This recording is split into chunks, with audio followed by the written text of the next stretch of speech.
Hello, welcome to the Edmunds CarCast podcast. I'm Matt, the moderator, DeAndrea, here with Alistair Weaver. How are you? Well, Welcome I'm good. back. Thank you. It's been quite a full-on couple of weeks. I went down to the Gigafactory, the Tesla Gigafactory last week in Yeah, Texas. That was quite a trip, and then we've been shooting a new series of Edmunds U Drags this week. I'm not going to talk about that 'cause it's all top secret. But the we're going to talk. I'm happy to talk about my trip to Texas, which was hot and humid, but yeah. fascinating at the same time. While you were in Texas, I got a hold of the Lexus LC 500, which we touched on briefly last week. I said they were sending it over.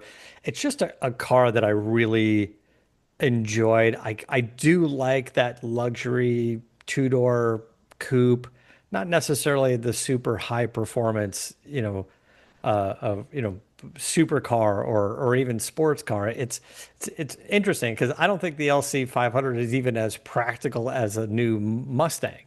Mustang being a little bit easier to get in and out of, and decent ride height from the factory and good features, but there's just something to say about those cars. I don't know if there's a long-term place for it, like an LC 500 and Mercedes SL, but they keep hanging on and they're a joy to drive. I That's for I sure. just I just drove the Mercedes SL.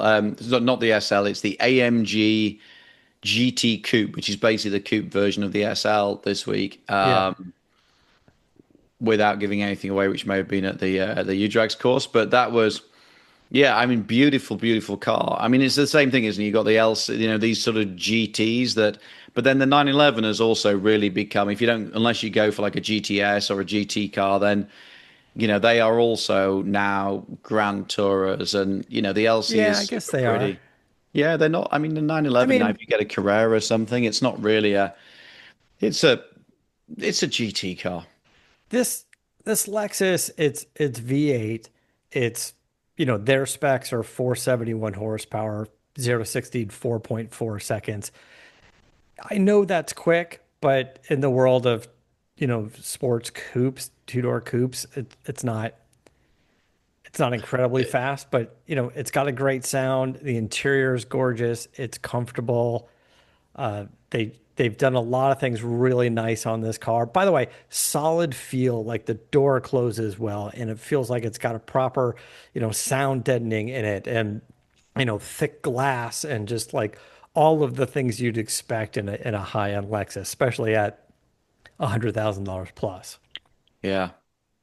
It's because obviously it's being replaced soon.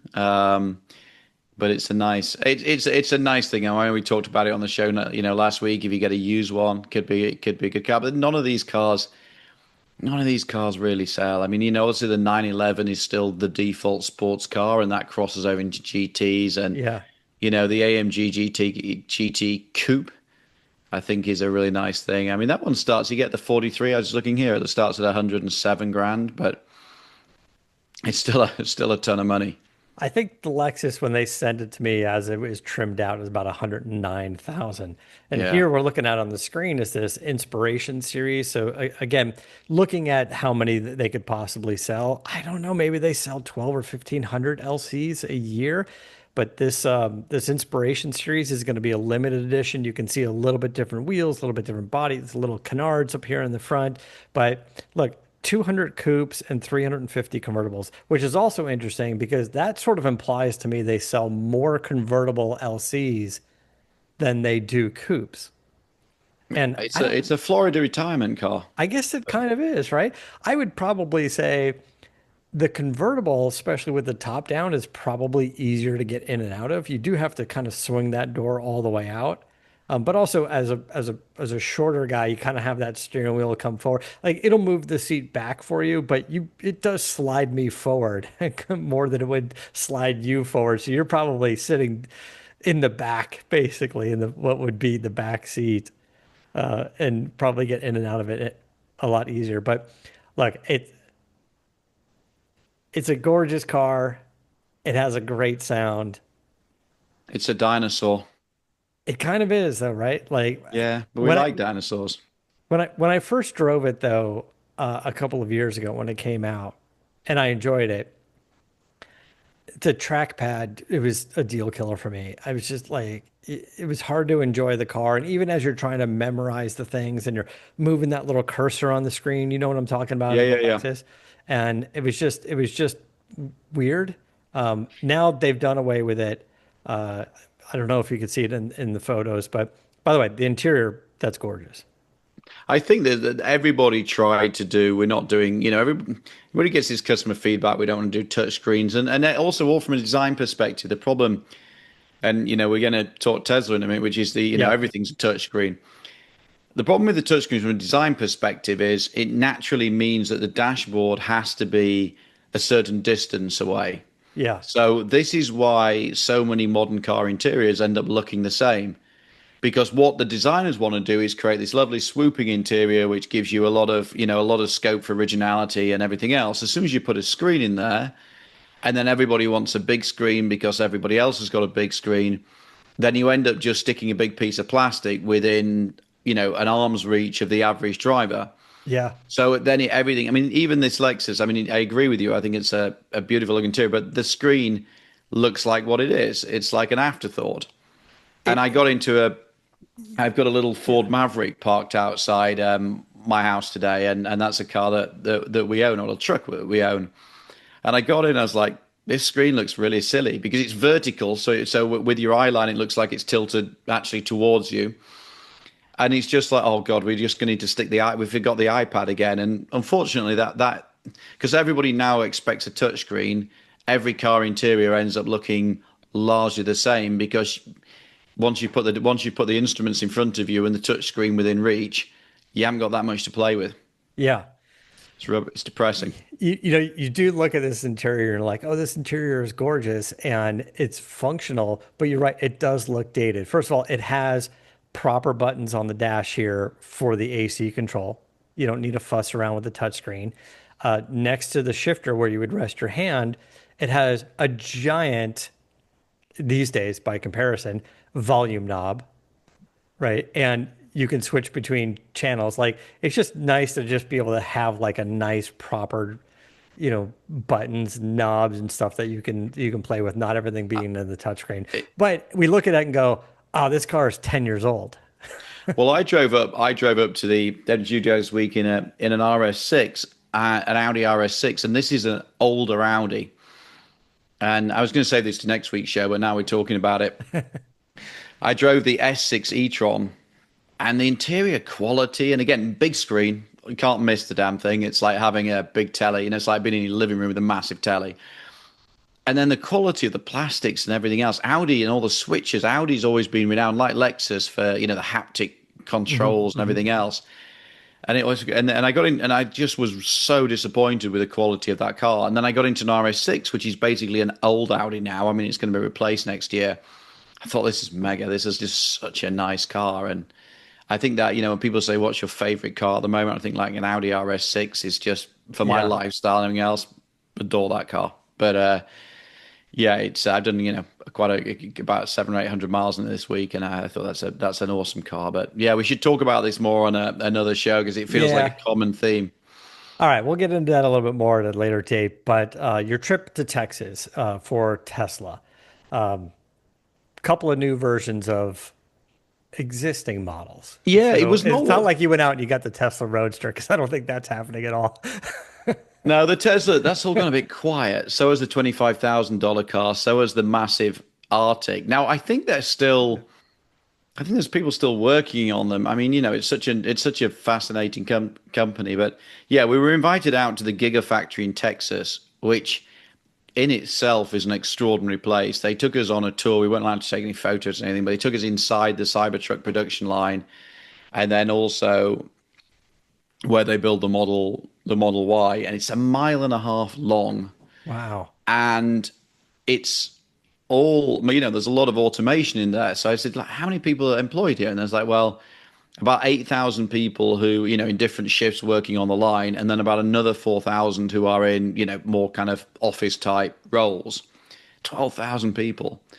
And then next door, they're building some massive new supercomputer, presumably for Grok. And so So extraordinary place to visit. Just the kind of crushing scale of the place Yeah. is amazing. And there's all these Cybertrucks driving around towing stuff, actually being used for, the stuff that you Oh never see in yeah. LA. Yeah. Okay. Cybertrucks actually being used to kind of like tow things around the factory and stuff, which is kind of fun. And watching the Cybertruck being built, they said we weren't allowed, they were they banned all cameras and everything else, but it's a really interesting, and we'll get into why we're actually there in a minute, but they have most cars are built essentially from the outside in. That you have the body, and then in goes the dashboard, in go the seats, and everything Yeah. else. The Cybertruck's quite unusual in that it's almost built from the inside out. So the battery pack is load bearing. So you've got this kind of battery pack with a bunch of effectively cross bracers onto which stuff is screwed or assembled. Yeah. And then they do this kind of concertina thing where it meets the body and it all gets put together. And we watch one of these happening, and it sits on a platform almost like a scissor lift, and up goes the interior and gets married with the body, which was fascinating to see. But yeah, kind of interesting is you end up with this big battery pack that looks like a sort of glorified skateboard Yeah. with the seats then just like bolted to it.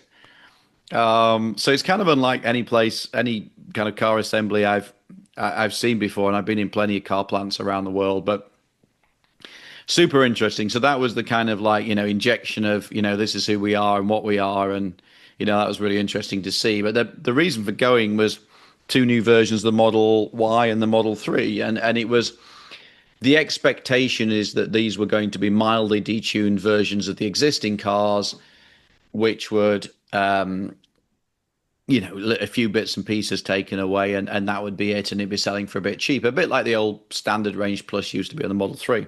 So that's what we thought. And then about a day before, stuff started to leak out, as things tend to do, that this was actually going to be something quite different. And the why, we'll talk about the why and talk about the three, because the three is slightly different again. Okay. But the why is an extraordinary car in that they've gone through everything and taken out so much cost, or tried to take out so much cost. So it feels like philosophically a very different departure for Tesla. Because you think about where Tesla came from, it's all about like, we're going to make an electric car so exciting that you can't ignore it. It's going to be fast. It's going to have features that you've never seen. It's going to have crazy technology. It's going to have, glass roofs. It's all this stuff. I mean, I was there at the launch of the Model S in 2012, and it was like, wow, this thing's a spaceship. I've never seen a car like this before. And in some extent, the Model 3, when it was launched in 2018, also had that vibe about it. It felt like way beyond, like a Honda Civic or an Accord at the time. Yeah. And now Tesla's basically gone, okay, Model Y costs a fortune to make. How do we make it cheaper and sell it cheaper? And they've just gone through everything. So I give you a couple of examples. There's the roof. Every Tesla I can remember has this glass roof, which is a bit of a signature feature. So they said, okay, we're going to get rid of the glass roof for two reasons. This is what the engineer was telling me. One is if you get rid of a glass roof, you lose the heat soak. You get a lot of heat soak through the glass roof on a Yeah. hot day. If we don't have the heat soak, we can run the air conditioning, on a lower setting. That helps the efficiency. It means you're not using too much of the battery to power the air conditioning. So that's a win. Then we also want to get rid of the double glazing in the side windows because that's expensive. But if we get rid of the double glazing in the side windows and we keep the glass roof, you've got a noise problem. Yeah. So if we get rid of the double glazing but then seal the roof, we can put sound insulation in the roof, and then we kind of kill two birds with one stone. So they go through that process, and it's like, okay, kind of makes sense, but a little bit of a shame because you haven't got the vista. And then the next thing you realize is, well, hang on a minute, the glass roof is still here. Why is the glass roof so? It's like, well, when we looked at engineering it to have a steel roof, it was more expensive than keeping the glass roof and basically sealing it. So you're Okay. like, okay. So that's what we have. And if you're in the front, it doesn't matter too much because your eye line's forwards. But for anybody in the back, you just lost that kind of big sky country vibe. So it has a glass roof that, and then it's covered all the Yeah. time, or does the cover roll back? No, no, it's a sealed fabric roof. So So it's got a headliner in it, a headliner. Sorry, that's the correct and the technical headliner is description. simply blocking the glass roof. Correct. So we And were it's a like saying cheaper glass, like without the, is that the point? Is like it's a I thinner, cheaper glass? suspect that they don't have to treat it in quite the same way. So they probably got some cost saving in, in the way that Yeah. they're managing the glass. Or they could But just maybe like not because they make it still don't want to black heat up because the fabric. I mean the You glass still, could just be black. It doesn't have to be like tinted and see-through, yeah. but like it could just be blacked out, you But know. it's still kind of, It's yeah, it's kind still of odd because we were like, could you just get a scalpel and like cut a sunroof or something? I don't know. I mean, I interesting. There's got to be more to it because you think about like I had this conversation flipped with Fisker years ago when the Fisker Karma was coming out. This is going on some years ago, and they displayed it four-door electric. It's got the range extender, steel roof, no sunroof, no moonroof, no glass roof, nothing. And I was just curious. I go, for a car, a luxury car, is there any sort of like panoramic roof option or anything?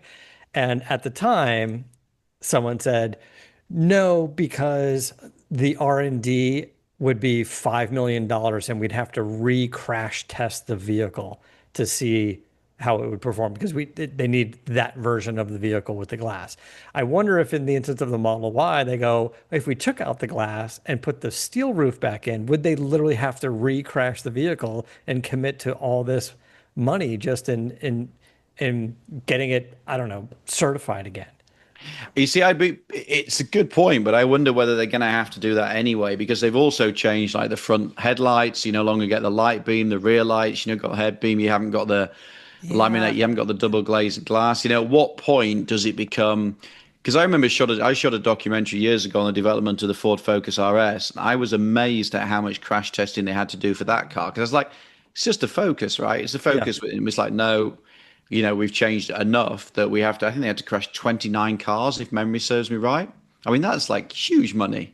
Yeah. It's a So lot. it's a good question, but I don't know the answer. I was told that it was basically because they all buy so many glass roofs, it Of just course, that too. was Right. uneconomic to start taking the glass roof out and then retooling the factory to build a steel roof. So, I mean, I can go on. There's a ton more they've taken out. They've got rid of the center console. That's gone. Yeah. They've redone the side of the doors. So now instead of having a nice carpeted door pocket, it's now just like hard plastic. Does it have But power windows? it's got powered windows. Oh, but it doesn't have power mirrors. Is that right? They doesn't fold. They don't Oh, fold they by don't fold power. They in. Okay. manually fold. The seat controls have been moved from the seat to the touch screen. Again, probably not a big deal. You've got a manual steering wheel adjust, which again I can't Yeah. remember that for That I driving a kind Tesla of with that. like. I'm okay Yeah, with unless you've that. got Like, low, it's a bit of a first world problem, right? Unless you've got like different people driving the car all the time. or it like does that feature like we talked about in the Lexus where you put the car in park and it moves the seat back so you can get Yeah, out easily and then moves it forward or like that kind of stuff. If you want that feature, you can't do it now. you could. The stereo, you've gone from 15 speakers in a sub to seven. They've got, yeah, in the center, you've now got like just a bin on the floor instead of the kind of center console I mean, thing. looking at the photos though, already the Tesla kind of seemed bare to me with just that big screen and nothing else. And now I was going to say it looks like a rental car, but it looks like an amusement park ride. Like you get in it, there's a That's a screen bit there. harsh. I don't mean it like terribly bad, but it Yeah. just seems like, you know, great. Now you can just wipe the whole thing down with a rag. Yeah. Like it's just easy. I mean, in the back, they've also got rid of so the front, are you showing the front I'm there on showing the the picture? front. So Yeah. the front, they have got rid of the front trunk.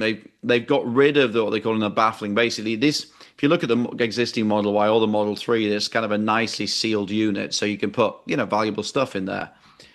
Now they've got rid of that, and it's just a sort of cheap piece of injection molded plastic. So even the engineers were saying, "Yeah, I wouldn't put a laptop in there now because there's not, it's I, not."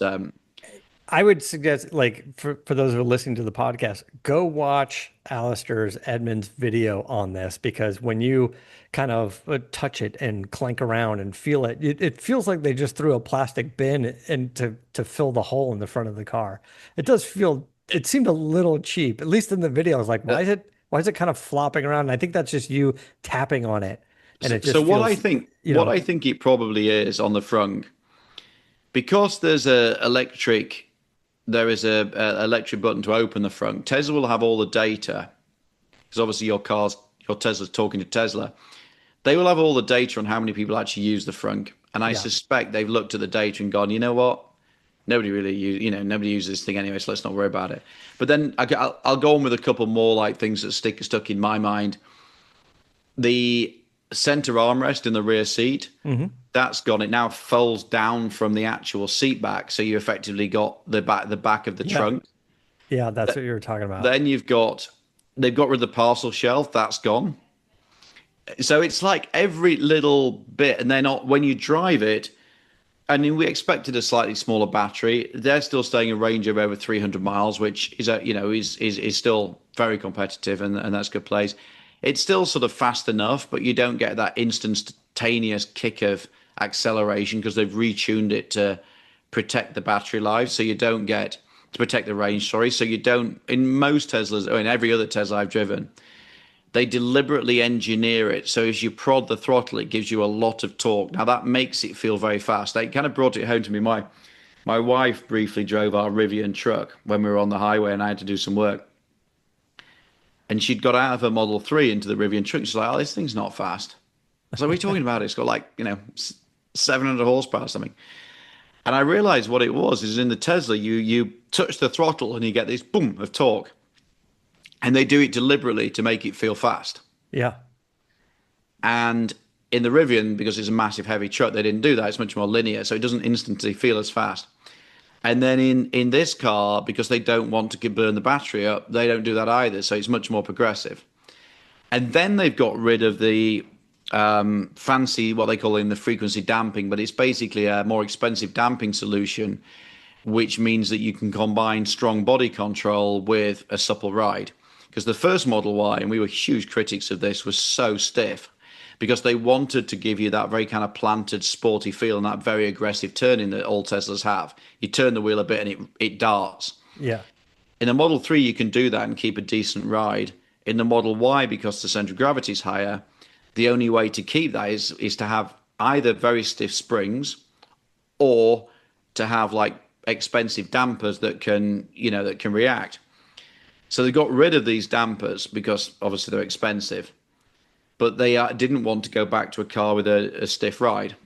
So what they've done is soften the whole thing off. So you get quite pronounced body roll, Yeah. good ride quality, but more body roll. And again, it doesn't feel very Tesla-like. So when you've done all of this, it feels like quite a different vehicle. It's not a bad car. I would It's say, still a but is it comfortable to drive? yeah. I mean, this is the thing. If you just look at it in isolation, and it's just over 40 grand, this is a good car. It's comfortable. It's spacious. It's versatile. The technology works. It's got a decent range. It's fast enough. It's a good car. Yeah. So I've been saying to everybody, let's not go too far. It's still a good car. The problem is they've done all of this, and it's only 5 grand cheaper than the other Model Y. So you're like, oh. And then if you build that into 5 grand into a finance deal or a lease or whatever, then it's not going to be it's not going to be a massive amount different Right. per month. So it's like, and I said to the engineers, you've done all of this, and it's only 5 grand cheaper. And they kind of inferred to me that yeah, like we've done all of this, but it's just expensive to build. Well, it has to still be profitable for them as well, right? So there is, there still is a business here. What's interesting is when you take away the tax, the EV credit, you know, they could sell you a vehicle that's 5 grand cheaper, but everyone that bought the nicer version and got the $7,500 tax credit is still coming out ahead, Yeah, get yeah, the nicer car and save $2,500. I mean, now that's gone and you can't really compare that anymore. But we did talk about how the car manufacturers are trying to, balance the, before EV tax credit and after EV tax credit. What can they do to, you know, to balance that out a little bit? And this is sort of an effort in that direction. I mean, that's right. And I think, this car was obviously designed and developed before they knew the tax credit was going away when it is. Yeah. I think everybody knew the tax credit was going away, but I think most of us expected it to be around probably at least until the end of this tax year, but probably, I thought it was going to be a sort of ramp down, but obviously that all changed. So when I arrived in Texas, two things had happened. One is obviously tax credit's gone, and then secondly, Hyundai just slashed the price of the Ioniq 5. Yeah. So the Ioniq 5 suddenly 35 grand, and it was, you could tell there was a sense of, okay, so now at just over 40 grand, it looks expensive. And to what Tesla can't do, which Hyundai can, is say, "Oh well, we'll just swallow the losses on the Ioniqs, and we'll make it back on the Palisades." Yeah.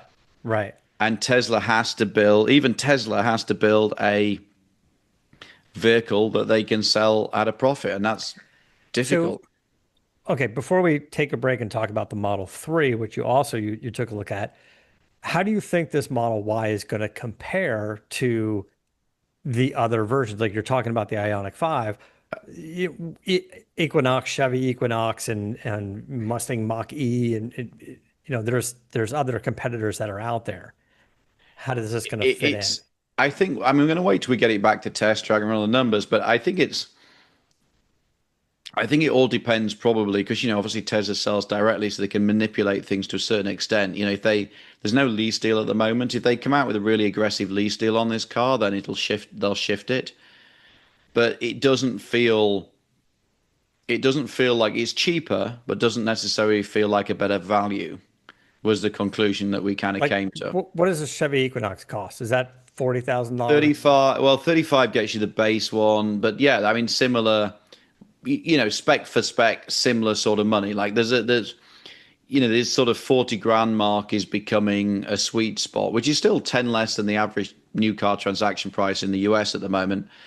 And in the last week, we've seen Chevy. Well, yesterday we saw, as I was recording this, Chevy came out with a new Bolt, which is 29 grand. Nissan's in with the Leaf, which is like Yeah. 30 grand. Everybody's coming, but I think what's really interesting about these cars, and this is true of the Tesla, and I'm about to put this on LinkedIn, these are basically normal cars that happen to be electric. If you think about it, all of the Yeah. Teslas today have been like, this is a spaceship. This does stuff that you've never seen before. The technology, the over-the-air updates, the performance, everything is like, this is a step into the future. Now the EVs that we're seeing launched at the moment, including this Model Y Standard, are like, yeah, this is kind of a normal car. Yeah. This, if you look at the things like the Bolt and the Leaf, and then also like the Equinox front wheel, it's basically like, here is a front wheel drive hatchback or sort of SUV that happens to be electric. So, and it's the same price as a gas car. And it's the same with this Model Y. Hmm. 40 grand, it's a direct rival now to a Honda CR-V, to a Toyota RAV4, and it has to compete on those grounds. As a consumer, it's like, do I want a Model Y? Do I want a RAV4, a CR-V? Because they end up doing a very similar function. Yeah. And they're all going to have similar technology. And I think that everything's merged. Gas cars now have over-the-air updates. They have the same sort of technology inside. There's not EVs aren't this kind of brave new world anymore. Everything's kind Yeah. of arrived in the center. And I mean, I guess there's still a bit of, I don't know, brand equity, a little show offness to it. I think that's died down a little bit over the years. I think on the higher end cars, there's, do you want to drive an Audi because it's an Audi? You drive a Porsche because it's a Porsche? Sure. But on a lot of the cars that we talk about in this 40-ish or, $1,000 price range, I don't think people are quite as brand loyal as they used to be. They're just going for the best deal or the most range or the or whatever. So to to someone who says I drive a CRV and somebody goes I drive a a Tesla, somebody may think, oh, the Tesla is a luxury vehicle Yeah. compared to the CRV, right? But not necessarily. Maybe part of that is the brand image that Tesla's put forward, and maybe they can sell some cars just based on that. Yeah, although their brand image, that's been up and down a little bit of late as well. So Yeah, yeah. it's yeah, I think that's true. And actually, we have data. We look at kind of Edmunds and look at the cross-shopping data. There is much less. I mean, the market today, there is much less brand loyalty generally, and certainly in the EV space, there's a lot less brand loyalty. Partly because, certain brands are only just getting into the game. But also, I think people are shopping around saying, well, this is a nice car, I like the way that Hyundai looks, or look at the lease deal on this.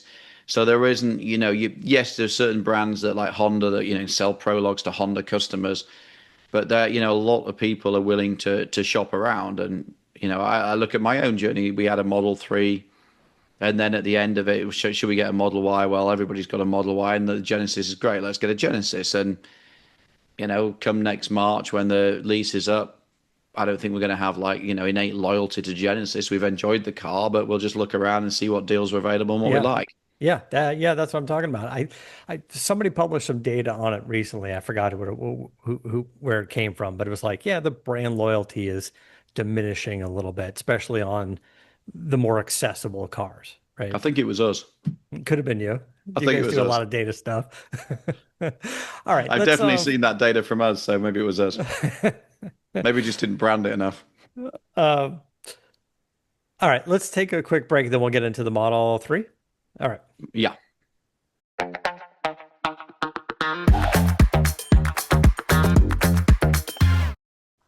Okay. Talking about Tesla, you went out to Texas, drove a couple of the cars from Tesla, the Model 3. Now, a little different than what they presented to you with the Model Y. Yeah, the Model 3 was really interesting because this is actually cheaper. The price differential relative to the rest of the Model 3 range is actually more, it's 5.5. But they've barely taken anything out. It's quite a strange conundrum. It's like, well, hang on a minute. You've ripped all of this stuff out of the Y and it's 5 grand cheaper. And then the three is like barely touched and it's 5.5 grand cheaper. So it doesn't really make a lot of sense. I understand that the reasons why it's that way is because of the way the Model 3 is made is different to the Model Y. So there was, again, it's a bit like taking the glass roof out. It just didn't make sense to play with it more. But in the Model 3, you've still got the front is the same. You've still got the carpeted door pockets. You get into it and you don't, it's like, well, what have they changed? Almost nothing. It's like, oh, well, now you don't have a cover for the cup holders. Who cares? You don't have as much LED lighting, but again, like, first of all, problem. It still feels like a really nice thing. It's like, oh, we got rid of all the vegan leather. Now we have cloth inserts alongside some of the stuff. It's like, well, it looks really nice.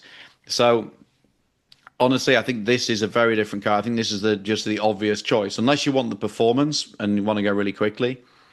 I think at 30, what is it, 38, including destination, it's a really nice car. It's a really nice size. It's still pretty spacious and versatile for families. It still does 0 to 60 in under 6 seconds. It still drives like a Tesla. It's still sharp and engaging to drive. I just thought it was a. Oh, there I am. Look at that. I'm on the screen. Yeah, I was watching the video. I thought it was a really nice thing, and I kind of thought both me and the Tony the cameraman who was with me, we both kind of came away saying, actually, maybe I'll go back to a Model 3 because one of these would be really nice, and if there's a So good team.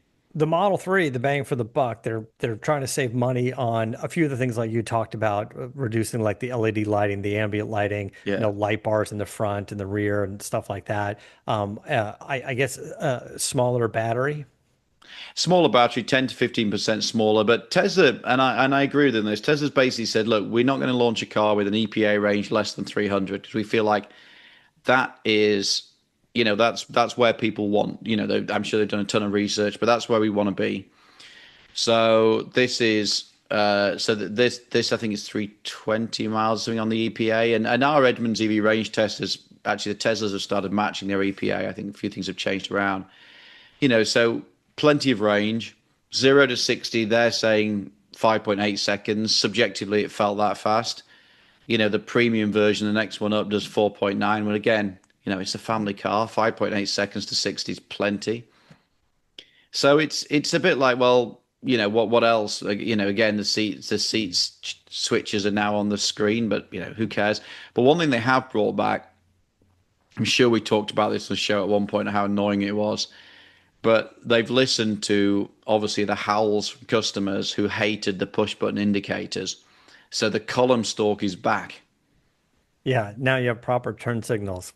Now you have proper turn signals. You're not like faffing around getting your thumb on the wrong button and screwing it up. The I didn't column think stalk Tesla is back. drivers used it anyway, so we'll see. Yeah. So And clicking they got through rid of the some, rear screen. Like the premium yeah, version has like a rear telly. And I'm down with that because my kids are obsessed with TV. Every time I get in a Tesla, it's like, Dad, I want to put like Sheriff Labrador on the way to school, and we always have a fight because I'm like, no, we're not putting TV on the drive. The 6 minute drive to school. It's not happening. They've got rid of it. I was like, amen. Because the kids, everybody say, oh, you can turn it off. Well, yeah, yeah, but the kids know that like it's a switch. They're bright enough to know that at the push of a button, then Sheriff Labrador is back. So just taking it out, that's a win for me. That's the reason to buy this. But there was one other idiosyncrasy we should talk about on these cars that did wind me up a bit. So you may remember like autopilot was this big Tesla thing. We've got this yeah, car that will steer itself, drive itself. And for years we've based this, well, all it really is adaptive cruise control with a bit with steering assistance. And now pretty much everybody else is doing that. On these cars, they've got rid of it, except they haven't, because both of these cars will do full self-driving. So all the technology is there, all the cameras, all the processing, everything. hmm And it's got lane change keep assist. So we demonstrate in the video that if you veer towards the side of the lane, the car will auto steer you back into the center of the lane as a safety thing. right. Okay. But they've turned off the auto steer functionality, presumably to incentivize yourself either to buy full self-driving or buy the next model up. So we were like, this is so it's everything is here. Car will do it, but you've written a piece of code to turn it off. Now that feels really cheap and cynical to me. Yeah, but we've talked about this before. That's kind of the direction the car companies are going in is they're selling features and features.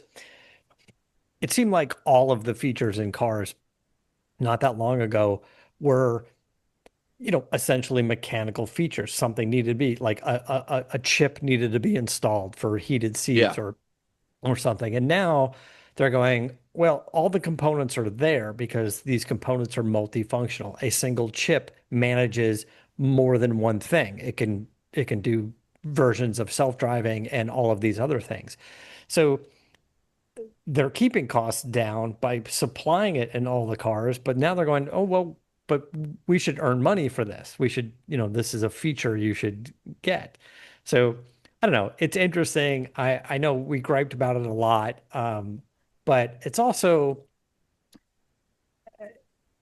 the interesting part about it is I don't know if Tesla does this, but theoretically is you can get the lesser version of the car and add those features, I guess, down the road. You could be like, hey, You I just want can't to, add auto steer. You can add full self-driving, and that's $99 a month. yeah, So it's hard to imagine somebody getting one of these for, let's say, 400 a month, and then adding, that's a 25% of your lease or your finance deal. So it's hard to imagine, that then adding that back on. So yeah, I get your point, but for me, this is up there with BMW's famous heated seats, isn't it? yeah. Where we're going to charge you an extra whatever it was to turn them on. That's This really, feels like the same thing to me. That there's so difficult. You're right because you everything's now electronics, but to deliberately turn something off that's so patently obviously there is a bit cheap. yeah.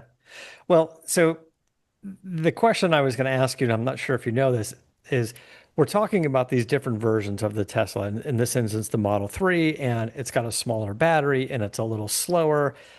Are all the Tesla motors the same and it's No, just bigger battery and it's just, like are so does this one have different motors? it has a different motor, so it's delivering less power. I can't remember, and I should know this, whether it's the same, like a same motor. No, it's not actually. I think it's a different. It is a different motor because you can have different motors that are tuned, if you want to use the parlance of the old world, differently. But I think this is actually a different motor. So it's one motor at the rear wheel drive. But I think it's a different motor to what is in the other cars. So you've got, Well, they must have figured out that that was going to be a cost saving, even if they don't make as yeah, many. Like we were talking about the glass roof is like, oh, the glass roof, they buy so many, they might as well just keep it in it, and or buy a lesser fancy version. Maybe it doesn't have the additional like tint or glazing to it, but the piece of glass is the same. I was and a lot of thinking, these motors they have to, then it's all about the software tuning because yeah. you've got to balance performance versus range. I mean, in a gas car, Well, you that do part to a I certain get. extent. I Yeah, that part for sure. I get it. It's in the tune or the programming, which is yeah, essentially the the, same thing. We just yeah. use it differently. But I was just wondering if they go, yeah, Tesla makes a motor, and then some cars have one, some two, some four, like whatever, and then the battery's bigger and the tune is different, and Yeah. they spin it faster or it's more aggressive. The throttle tip in is more sensitive, like all the things. But if it's just the same exact electric motor, then I can see the cost savings. But I guess if Tesla's using several electric motors in the lineup of vehicles they have, that they must have saw that there was a cost Yeah. savings there. Well, I mean, also just the sheer scale of what they do these days. I mean, the Model Y, it used to be the biggest selling car in the world. Actually, I think the RAV4 has now overtaken it again. Yeah. But the sheer volume that they're selling, and obviously the supply chain that then comes with that. But the other interesting is these vehicles are US only, so they're obviously a response to kind of where the US market is. Yeah. They're not being sold elsewhere because now China, Tesla has building Model Ys in China, building Model Ys in Berlin, building Model Ys in Texas. So there's quite a few interesting little nuggets that I discovered. This is something I didn't know that paint is different. Actually, building Model Y is obviously the free one pack as well, but where there is different, there is statewide legislation and regulations around paint. Yeah. So they're actually saying that the Texas paint is different to the California paint because the rules are different around Yeah. it. We've got to have the water-based paints here in That's right. It's, California. it's something I didn't know. I was Yeah. fascinating because when you move to the US, you don't realize like all these state idiosyncrasies. So in California, you have to have water-based paint, but in Texas, you can. I mean, like Yeah. in Texas, you can have oil paint, can you? Yeah. I mean, I don't know what the Texas rules are because I don't think they've Prob- changed, Probably but aren't any. uh, probably aren't any, but being in California and all we get is more and more rules. Yes. Uh, you got to go out of state for chroming and you got to go out of state for paint, unless it's water-based paint and stuff. I don't even know. The rule for a long time was even like aftermarket chrome shops. Uh, if you were an existing shop, you could stay in business or sell your business to somebody else. If it was all, you're not moving it, it's all the same. But I don't think you can open a new chrome shop. There, you won't get the licenses because the chemicals used to do chrome, for Wow, example, that's crazy. I didn't you know can't that. do it out here. So So, so many hot rod builders, and still like in the hot rod world, it was a big thing. But if you still think about like how many pieces of new cars have like chrome metal pieces and yeah. around the window trim and even a door handle or just something like that, we still have a lot of that. I just don't think you could do it in California. You could do polished metal. I guess you could polish stainless or aluminum or something, but you can't chrome it. So yeah, So interesting. apparently, you want a Tesla made in Texas because the paint's the best The or something. best you should buy your Tesla in Texas just because the paint's better. It's Yeah. fascinating. There's all Yeah. these I like mean, little. the water the water-based paints have gotten a lot better over the years. But I think this also is just an illustration of, to be fair, it's just how, what a difficult and rubbish, in many ways, rubbish industry Yeah, car manufacturing is. You're thinking about the little nuances of paint and it's this and it's I that. can almost guarantee when Tesla was coming together and they're all like, California, we're gonna make it here. They didn't think about paint. They didn't think about No, they thought water-based we got paint. a Yeah, deal here on a car plant that Toyota used to have and yeah. doesn't have anymore. And yeah, Because California's cool and even techie and painters that I know that when they had to switch from like lacquers and stuff like that mm, to water-based paints, they're like, oh, you spray it differently, it lays down differently. Like they had to practice to get into it. And so in my head, I'm thinking the machines that spray a Tesla in California have to be different than the ones in yeah. Texas, or at least calibrated differently to lay that paint down. This is what like a lot of the robots coming because we're talking about it. A lot of the robots come from China. Yeah. You got Chinese robots coming in that then the Tesla engineers like reprogram and it's if you've never been in a car plant and I've spent a lot of my life in them. They're incredible place and I've seen I've been to like Saarlouis in Germany where they made the Ford Focus and it feels very kind of old school and quite manual. Yeah. You get the Tesla one. Then I haven't been to. I need to get out to China and see some latest stuff there because I understand some of that is extraordinary how automated it is. But I'd be it was a curious really because fascinating. I mean, here I've been to the Rouge, which is, more of like an amusement thing because it's so Yeah. much industrialism and history and like, so there's you do that plant, you do that tour. That's like, that's like a ride, like at because there's like a big screen and here's the history and here's the Mm. story of why it came to be and what we do and how it evolved over the years. And then I go to Nissan and you're right, that's just more like here's your hard hat, here's your protective lenses, get in the back of this golf cart, we're going to go for a ride. Yeah. Now, a lot of the assembly is the same, they just doesn't have all sort of the fanfare leading up to it, right? So yeah, but you're right, getting a chance to even see some of that and those two specifically are interesting. Yeah. It's an extraordinary business. I need to get out to China and see like the high level of automation out there. I think that would be fascinating. So, I mean, in conclusion, it was great to go down there. Fascinating to see. Really nice to meet, a lot of the Tesla people and, see, a lot of the engineers on the ground and everything else are, it's like any other car company, once you strip away, it's they've got the same challenges, the same things to overcome. And, I love the Model 3. I think the Model 3 is a great, is just a no-brainer for me at the price point and that you wouldn't unless you want the performance version I'd buy this one. The Model Y I think will be really interesting to see how it goes. I think it depends how the finance deals shake out, but it is so noticeably different from the premium.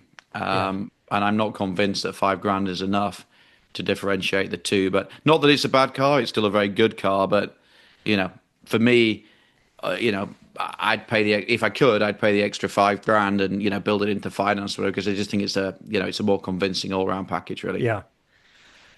Yeah, it certainly seemed to make sense. Um, that direction. I mean, the Model Y felt a little more like, I don't want to say rental car or fleet car, but It's the car that is the one that the Uber drivers yeah, will choose and not to be rude about Uber drivers, they do a good job, but it's just the association. You arrive, and if you care about these things, and I don't, but lots of people do. It's like, oh well, if you turn up, your neighbours are going to see you bought the poverty spec version. yeah, We shouldn't care, but plenty of people do. yeah. Um, okay, so the videos are up for that. It's on the Edmunds YouTube channel. Yeah.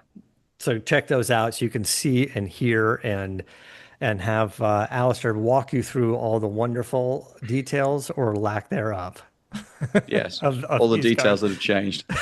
I tell you what, one anecdote because I know because our social head of social media who puts together some of the social clips from these shows said I didn't like your social thing on the Model Y, and he said, so why not? Because like your t-shirt, you got water on your polo shirt, and I said, mate, it was like 105 degrees and about 120% Yeah. humidity. I was like that is sweat, my friend. That is blood, sweat, and tears. That's that is all natural.